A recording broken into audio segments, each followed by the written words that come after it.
In a room full of polished lies, one voice stopped her cold. "Don't go. Sit here."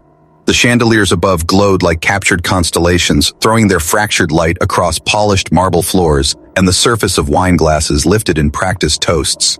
Every table glittered with silver flatware, flickering candles, and the low hum of conversations dressed in charm, but weighted with agenda. It was a Manhattan charity gala, which meant the causes were noble, but the motives rarely pure. Jasmine Reed had perfected her role in this theater long ago. She smiled when expected, nodded at the right names, spoke just enough about her latest gallery opening to keep potential donors intrigued, but never enough to invite real intimacy. She wore her composure like a gown, sleek and untouchable, designed to conceal more than it revealed. Her black clutch was already in her hand, a silent signal even she barely acknowledged. This was the part she knew best, the quiet exit. She could time it between the main course and dessert, that golden window when the crowd's attention dipped into laughter and clinking glasses, when one more absent body wouldn't register. She would slip out into the night, free of small talk and expectation, and walk the streets until the buzz of obligation drained from her bones. Her chair shifted back almost noiselessly, the soft brush of fabric against carpet hidden by the orchestra's swell. She gathered her poise as carefully as she gathered her things. The smile still lingered, carefully neutral. A parting mask no one would notice was meant to be permanent. She had rehearsed this enough times that it felt less like leaving and more like vanishing. And then, "Don't go. Sit here." The words cut through the soundscape, not with volume, but with precision, like a thread pulled tight across fabric. Jasmine stilled, hand hovering above her chair, her posture, like caught between departure and indecision. Slowly she turned, following the direction of the voice. He was already rising, a man 2 tables away, his gaze steady but not insistent. His presence had registered at the edges of her awareness all evening. Tall, dark-haired, dressed in a suit that whispered wealth without flaunting it. She had dismissed him as another guest fulfilling his duty to attend, a figure lost among the hundreds. But now he was walking toward her with unhurried confidence, the kind of movement that suggested he was used to entering spaces on his own terms. Jasmine's instinct was to retreat, to deflect with a smile and a polite refusal. She had no interest in being intercepted, not tonight, not when she had already slipped into her ritual of leaving. But the tone of his voice lingered in her chest, not commanding, not pleading, but intimate in its simplicity. "Don't go." A request that carried the weight of recognition, as if he had seen her, really seen her, in the moment she stopped performing. He reached her table, pausing at a distance that was respectful but undeniably personal. Up close, his features sharpened, mid-30s, hair-styled but slightly unruly, as though he had run his hands through it one too many times. His eyes held a focus that unsettled her, not because it was invasive, but because it lacked calculation. Most people at these dinners looked at her with some angle in mind, patronage, prestige, or gossip. This man's gaze seemed absent of that, and the void was somehow more dangerous. "Dessert is never the highlight," she said smoothly, clutch slipping back onto the table, though she remained standing. She defaulted to words as shield, her voice even, her chin tilted with the practiced poise of a woman weighing the worth of interruption. "The best part of any dinner is always at the beginning, when expectations are still high." His smile appeared, quick and disarming, a curve of amusement that transformed his face from composed to arresting. "Then you've been attending the wrong dinners. The real pleasure is knowing when to wait for what matters." The remark startled something inside her. The implication that patience, not performance, was where value resided.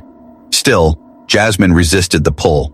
She studied him carefully, looking for the angle. Men who crossed distances like this always had one, yet she found only curiosity, unvarnished and steady. "And you are?" Her voice held a note of challenge, as if demanding credentials before she would consider surrendering her escape. "Cameron Blake," he said, extending a hand. "And you're Jasmine Reed, the curator who just opened that installation in Soho everyone's talking about." She accepted his hand reluctantly, noting the warmth in his palm and the firmness of his grip. "You've done your homework." "I pay attention to things that interest me," he said, "and your work interests me more than anything happening in this room tonight." The sincerity of his tone pressed against her defenses. It wasn't flattery in the conventional sense, not a compliment delivered to charm, but an observation given as fact. She wanted to dismiss it, to maintain her exit plan, but his composure unsettled her.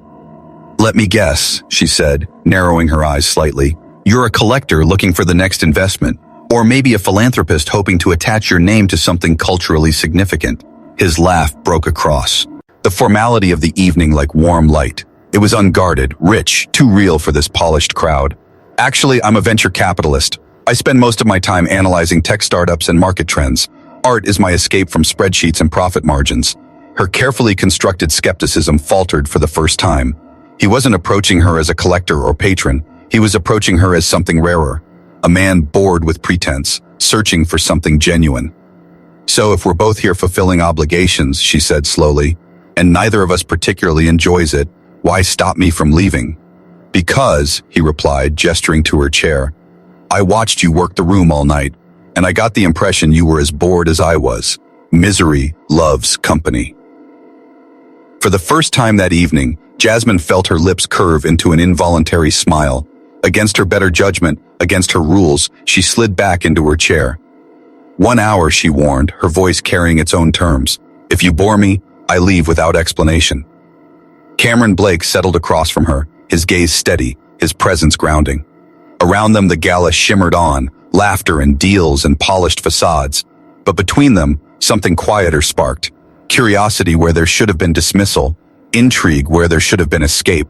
And though Jasmine told herself it was temporary, a brief diversion before retreat, she knew the truth even then. The moment she sat down, her exit plan had already failed. The orchestra's strings swelled in the distance, a backdrop of polished civility, but at their table the atmosphere was taut with something far less rehearsed. Jasmine leaned back, her eyes narrowing as if she were still deciding whether Cameron Blake was worth the deviation from her carefully orchestrated evening. He sat opposite her, unbothered by her coolness, his posture loose, a man who had nothing to prove and yet, somehow, everything to reveal. I've listened to people talk for hours about their villas in Tuscany, their hedge fund returns, and their children's debutante balls, Cameron said casually, his voice pitched low enough that it created a cocoon around their table. I'm not interested in another performance. But you... He stopped, and for the first time his composure shifted, revealing a flicker of vulnerability. You don't belong to this theater. Not really. Jasmine tilted her head, her lips curling in something between intrigue and disdain. And what makes you so certain? Because I watched you plan your exit. His tone was calm, but the weight of it landed like a strike. I saw the moment your shoulders eased, the mask slipped, and you stopped performing. That's when you were real. And I thought, finally, someone else who doesn't want to be here. Her pulse quickened despite herself. Few men dared to dismantle her so quickly, even fewer so accurately. It unnerved her, this stranger who seemed to read the space between her movements.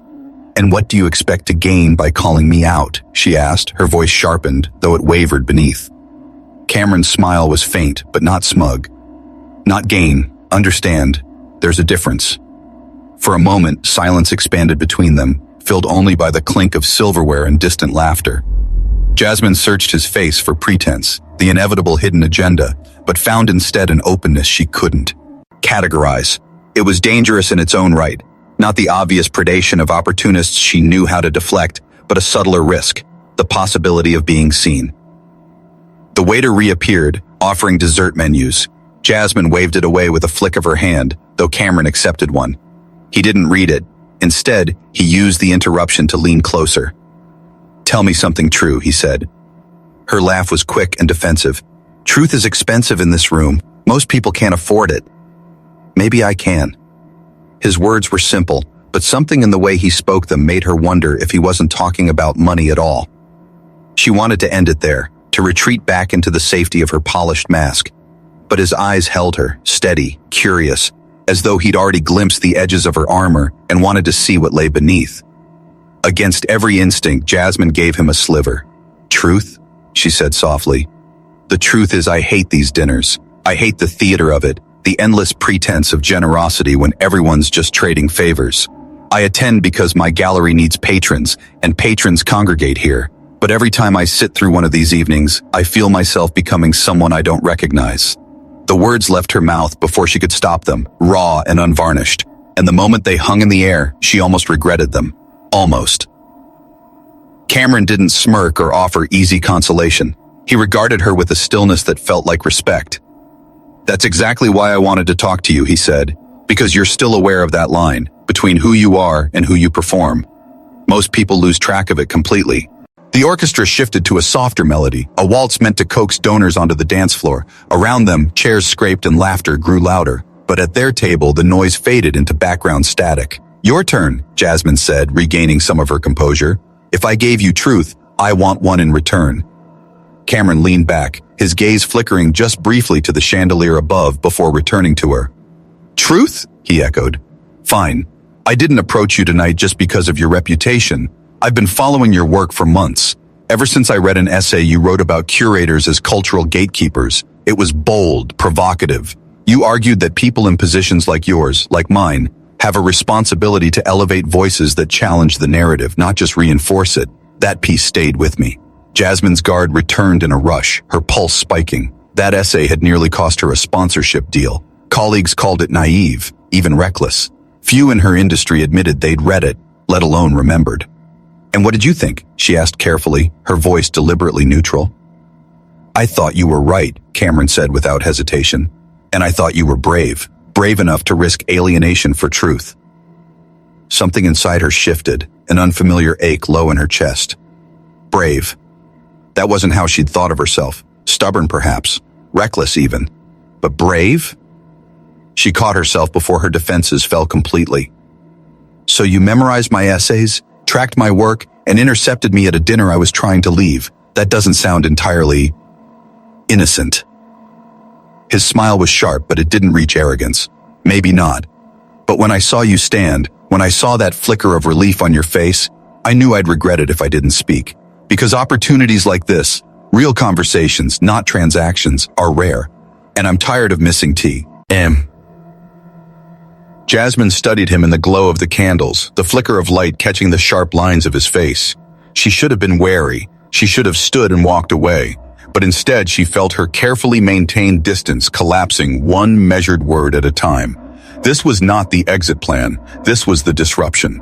And yet, as she leaned back into her chair, clutch set aside once more, Jasmine realized something startling. For the first time in years, she wanted to stay. The city outside had shed its glitter. By the time Jasmine allowed herself to be led from the gala's marble hallways into the cool Manhattan night, the air carried a different rhythm, faster, freer, untamed by chandeliers or orchestrated laughter. She almost turned away when Cameron suggested coffee, expecting him to lead her to some glossy after-hours lounge where the same conversations wore different suits. But instead, he stopped in front of a cramped corner cafe with mismatched neon letters buzzing weakly above the door. "This?" she asked, skepticism curling in her voice as she eyed the peeling paint and fogged windows. "This," Cameron confirmed, pushing the door open. The smell of burnt espresso and decades of lingering cigarette smoke washed over her. Inside, the booths were cracked vinyl, the tables scratched with names and initials etched deep into their surfaces. A jukebox hummed softly in the corner, though no one had fed it coins in years. The place was nearly empty, save for a few loners hunched over laptops and a waitress who looked like she had long since seen everything life had to offer. "This is your idea of after-gala entertainment," Jasmine murmured, sliding into a booth. "This is the only place in the city where no one cares who you are," Cameron said, his tone steady. "That makes it priceless." The waitress, Rita, shuffled over with the weary efficiency of someone who had worked this job longer than either of them had been alive. She glanced at Cameron, her face softening in a way Jasmine hadn't seen all evening. "The usual, Cam?" He nodded. "And for my friend, black coffee." Jasmine raised an eyebrow as Rita walked off. "So, you're on a first-name basis here?" "Every Sunday morning," Cameron admitted. "No matter how chaotic the week gets, I sit here with coffee, the paper, and silence. It's the one part of my life that isn't negotiable." "Why?" she pressed. "Because it's real," he said simply. "Nothing polished, nothing curated, just what it is." The word struck her more deeply than she expected. Real. It was what she craved in her own world, beneath the endless rotation of gallery openings and donor meetings. Here, stripped of chandeliers and performance, Cameron Blake seemed less the billionaire venture capitalist and more something else. Someone else. Their coffees arrived, steam curling into the air between them. Jasmine wrapped her hands around the mug, letting its warmth seep into her palms. "Why venture capital?" she asked suddenly, her voice softer now. "It doesn't fit you. Not the man who sits here on Sundays, or the one who reads obscure essays on art theory." Cameron stirred his cup slowly, eyes on the swirling liquid. "Because I was good at math, because everyone told me I should be practical. My parents came to this country with nothing, built a dry cleaning business with their bare hands. They wanted security for me, success. Philosophy or art wasn't an option. Economics was safe. Venture capital was inevitable. And what about what you wanted? Jasmine asked. He met her gaze, and for the first time all evening, there was something unguarded in his eyes. That's the problem. When you follow the practical path long enough, you forget what you might have wanted. You forget who you might have been. The words hit her with an unexpected pang of recognition. She leaned back, exhaling slowly. My parents wanted me to be a lawyer. Corporate law, stable, lucrative. When I told them I wanted to work in the art world, my mother cried, not out of joy. And now? Cameron asked. Now they still tell their friends I work in business, Jasmine said with a bitter laugh. They can't bring themselves to admit I run a gallery that shows work they consider incomprehensible. Cameron's hand moved slightly across the table, stopping just short of hers, close enough that she could feel the heat radiating from his skin. For what it's worth, he said quietly, what you do matters. The risks you take on artists no one else will touch. The spaces you create for voices ignored, that's not frivolous. That's courage. Jasmine felt her throat tighten, the words prying at defenses she had built with surgical precision. She forced a smile, though it was unsteady. Careful, Cameron. That almost sounds like admiration. It is, he replied simply. And not just professional. The silence between them deepened, thick with unspoken tension. Jasmine felt her pulse quicken, the lines she had drawn for herself blurring under the weight of his honesty. She set down her coffee, fingers tightening around the mug. This is dangerous, she said, her voice a whisper she hadn't intended him to hear. What is, he asked, though his expression suggested he already knew. This conversation. Because it feels real. And real things have the power to disrupt lives that are carefully, meticulously organized. Cameron's smile was faint, touched with sadness. Would disruption be so terrible? Yes, she said quickly, too quickly. Because I've built this life on control. Control means no one can betray me again. Control means I choose who I let in and who I keep out. Getting involved with someone, letting them matter, that means surrendering some of that control. Cameron leaned forward, his voice low but unwavering. I'm not asking you to surrender anything. I'm asking if we can keep talking, keep being honest. Just see where this goes. Jasmine stared at him across the scarred tabletop, searching his face for deceit, for the hidden agenda she was certain must be there. But all she saw was openness, an almost reckless vulnerability that matched her own fear, and it terrified her more than anything. She drew in a slow breath, her heart hammering in her chest. I don't do this, she confessed. I don't meet men at charity dinners and end up having coffee with them at midnight. I don't blur the lines between my professional mask and my personal life. I don't take risks like this. Cameron's eyes didn't waver. Then maybe tonight is the exception. The city hummed beyond the cafe windows, indifferent and alive. Inside, at that scarred little booth, Jasmine Reed realized she stood on the edge of something vast and uncertain. She could get up, leave, return to the safety of her exit plan, or she could stay, lean into the disruption and see where it might lead. Her hand trembled as she lifted her coffee again, not to drink but to stall, to buy time from the decision pressing in on her from every side. The truth was, she already knew. She had known from the moment she sat back down at that gala table, clutch forgotten, rules bending. She wanted to stay. The coffee between them had long gone cold, forgotten as their words filled the space where silence once reigned. Outside, neon signs blinked against the damp Manhattan night, their fractured glow painting fleeting patterns across the cafe's windows. Inside, time seemed to slow, compressing into a fragile bubble that separated them from the city's relentless current. Jasmine sat with her arms crossed lightly, a posture that looked defensive but was, in truth, a shield against the way Cameron's gaze kept peeling back layers she never allowed strangers to see. He had asked her earlier for something true, and she had given him a sliver, but the longer she sat there, the more she sensed he wasn't going to settle for fragments, and that realization both terrified and thrilled her. Your turn, she said finally, her voice low, steady, but carrying a challenge. I gave you truth. Now you owe me yours, not the curated version, the real story. Cameron was quiet for a long time. He swirled what remained of his coffee, watching the dark liquid climb and recede like waves retreating from shore. When he finally spoke, his voice had lost its casual rhythm. I was engaged, he said, the words landing with the blunt force of something rehearsed too many times and still impossible to soften. Jasmine blinked, caught off guard by the starkness of the admission. Engaged, she repeated. 3 years ago, Cameron continued. We'd been together since college. Everyone thought it made sense, our backgrounds, our ambitions, our neatly aligned lives. She was brilliant, ambitious. Everyone assumed we were the perfect match. He paused, the corner of his mouth lifting in something that looked like bitterness. 2 months before the wedding, she ended it. Jasmine felt a sharp pang of empathy, despite her instinct to remain detached. Why? She asked carefully.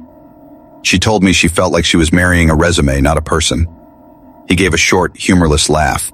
Her exact words, that I had optimized myself so thoroughly for professional success that there was nothing real left underneath. The silence that followed was heavy, as if the confession itself had rearranged the air between them. For a moment, Jasmine studied him, not as the controlled, polished man she had first noticed at the gala, but as someone standing on the remnants of a life that had cracked open beneath him. And were they right? She asked quietly. His eyes lifted, steady but shadowed. Yes. And no. I'd built my life on making my parents proud, proving their sacrifices meant something. I didn't notice how much of myself I'd hidden away in the process. Her leaving, it was a collapse but also a wake-up call. Since then, I've been trying to figure out who's left underneath all the expectations. Jasmine let the words linger. The honesty of them startled her, the kind of rawness most men in his position would polish out of the narrative. Instead, he laid it bare, and though she felt the sting of sympathy, she also felt the tug of recognition. Her fingers tightened around her mug. You think you were hollow? Try being betrayed by someone who knew every corner of your world. Cameron leaned forward slightly. Go on. The invitation was dangerous, but something in his gaze compelled her. She exhaled, the sound trembling with memory. 5 years ago, I was with someone, another curator. We talked about everything, art, philosophy, even starting a gallery together. I thought it was real, both personally and professionally. I built connections, nurtured young artists, promised them a platform. Her voice hardened. And then he took them. Every one. The artists I'd cultivated, the trust I'd built. He opened his own gallery with the network I had created. When I confronted him, he said I was naive, that business was business, and feelings had nothing to do with it. Cameron's expression darkened, his jaw tightening. That wasn't just betrayal. That was theft. This, she said softly, isn't made for galleries or collectors. No donor names on plaques. No guarantee it'll survive the year. Tomorrow, it might be painted over. That's what makes it powerful. Cameron stepped closer, squinting up at the details. It's chaos, he said. It's truth, she corrected. Unfiltered, uncontrollable truth. He was quiet for a moment, then nodded. I like it. They kept walking, weaving through neighborhoods layered with spray paint and murals, poetry scrawled in Spanish and Portuguese, walls transformed into protests, elegies, prayers. Jasmine explained signatures, pointed out recurring symbols, translated fragments that carried fury and hope in equal measure. Cameron listened, asking sharp questions, not as a collector, not as a businessman, but as someone who genuinely wanted to understand. The test was working, though Jasmine wasn't sure if she wanted him to pass or fail. By noon they had covered 5 miles. Their shoes were dusty, their clothes flecked with paint from where she had pulled him too close to a still-drying wall. They stopped at a tiny Colombian restaurant tucked between 2 bodega fronts, the kind of place Jasmine had loved since her early days in the city, when every dollar stretched thin. Cameron didn't blink at the unfamiliar menu. He ordered whatever Jasmine recommended, even when she smirked at his hesitation over the fried plantains. Over empanadas and fresh mango juice, their conversation shifted. Why did you really start your gallery, he asked. Not the pitch you give donors, the real reason. Jasmine set down her fork, her appetite suddenly blunted by the question. She stared at him for a moment, measuring whether to give him the curated version or the dangerous one. Finally, she said, because I was tired of being told that art had to sell to matter. I wanted to create a space where it was allowed to disturb, and to unsettle, to provoke. I wanted to give platforms to voices no one else was willing to hear. And, Cameron pressed, and it nearly broke me. She laughed without humor. The first 2 years I could barely make rent. I lost staff, I lost friends. No one wanted to fund art that didn't look good above a living room couch. But you survived, Cameron said. Barely, until a New York Times critic stumbled in one night. She wrote a piece, not just about the art, but about me, about what I was trying to build. That one article changed everything. Suddenly, donors wanted to meet me. Suddenly, people thought I was visionary, not reckless. Cameron leaned back, his eyes never leaving hers. You are visionary. Don't diminish that. Jasmine felt heat rise to her cheeks, annoyed by how easily his words reached her. Don't mistake stubbornness for vision. I didn't know how to give up, that's all. No, Cameron said, his voice firm. Stubborn is refusing to change when you're wrong. You were right. You took the risk anyway. That's courage. She looked away, unsettled by the conviction in his tone. Compliments at galas meant nothing to her, but this, spoken in a tiny restaurant over mango juice and cracked plates, threatened to dismantle walls she had sworn never to lower again. Later, they wandered into Prospect Park, finding shade beneath an old oak tree. For the first time all day, they sat still, the hum of the city softened by birdsong and laughter from families nearby. Jasmine folded her legs beneath her, staring at the grass, before finally asking the question that had been burning at her since the coffee shop. Why are you single? The directness caught him off guard, but he didn't flinch. He plucked a blade of grass, turning it between his fingers. Because I was engaged once, and she realized I was more brand than person. She was right to leave. Jasmine watched his face, searching for cracks in the composure. That must have been devastating. It was, he admitted, but it was also the first time I saw myself clearly. I had been everything everyone expected, the son my parents could be proud of, the rising star in finance. I forgot to be me. Since then, I've been trying to figure out who that is. His words landed like stones in her chest because they mirrored her own private fears. She took a slow breath. Then maybe you'll understand why I'm careful, why I have rules, why I keep my world separate. Because once, I trusted the wrong person. I built something with him, both personal and professional, and he stole it. Stole the artists, the relationships, the dream we were building together. He told me I was naive to think feelings mattered in business. Cameron's expression darkened, his jaw tightening. That wasn't just betrayal. That was erasure. It taught me to survive by control, she said, to never let anyone close enough to collapse me again. The silence that followed was heavy, their wounds mirrored across the small distance between them. Finally, Cameron shifted, his voice steady. I can't promise this will be easy. I can't promise I won't make mistakes. But I can promise I know the difference between exploiting someone and valuing them. And I can promise that if I hurt you, it won't be because I saw you as leverage. Jasmine turned to him, her chest tightening. She wanted to believe him. More than that, she wanted to risk believing him. And that terrified her more than betrayal ever had.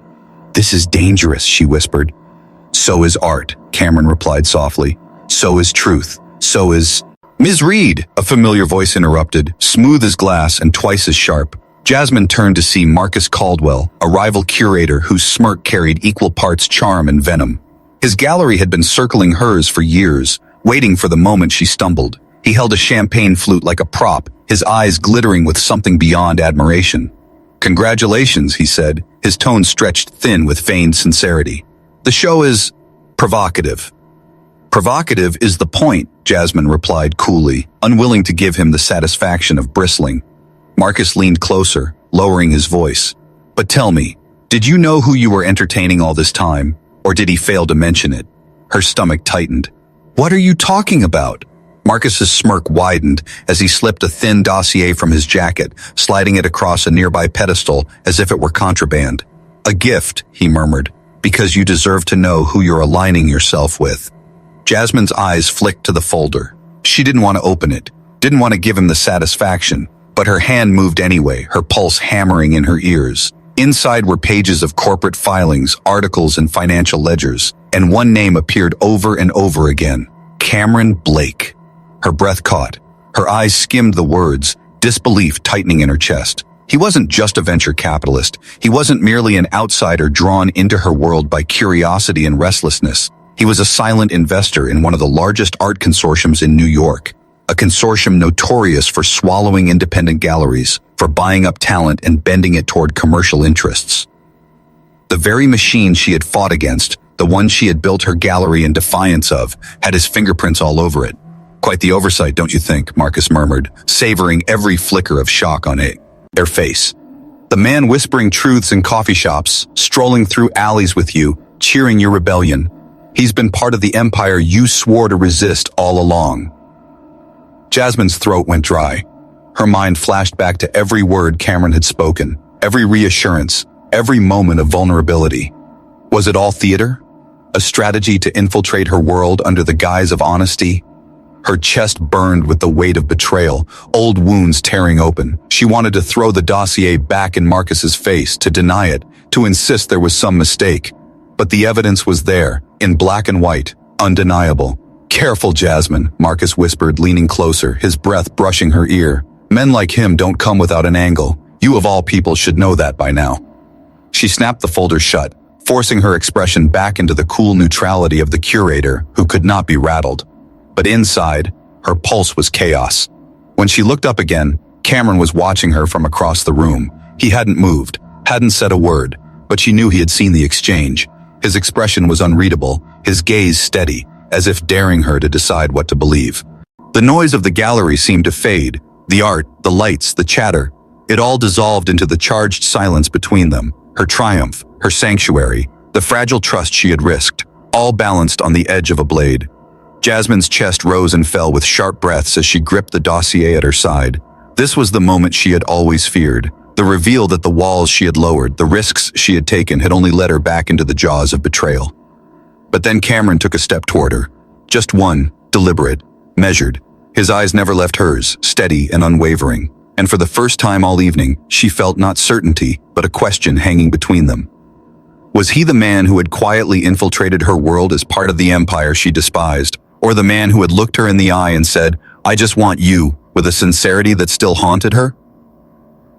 The champagne glasses clinked, the critics chattered, the crowd moved obliviously around them. But for Jasmine, the world narrowed to a single suffocating choice. She could walk away, retreat back into her fortress of control, convinced she had been a fool to risk again, or she could stay and demand the truth. Her fingers tightened on the dossier, her heart splitting between fear and hope, suspicion and belief. The stakes had never been higher, and the room seemed to hold its breath with her. Jasmine took a step forward, and the future of everything, her gallery, her heart, her hard-won independence, hung on what Cameron Blake would say next.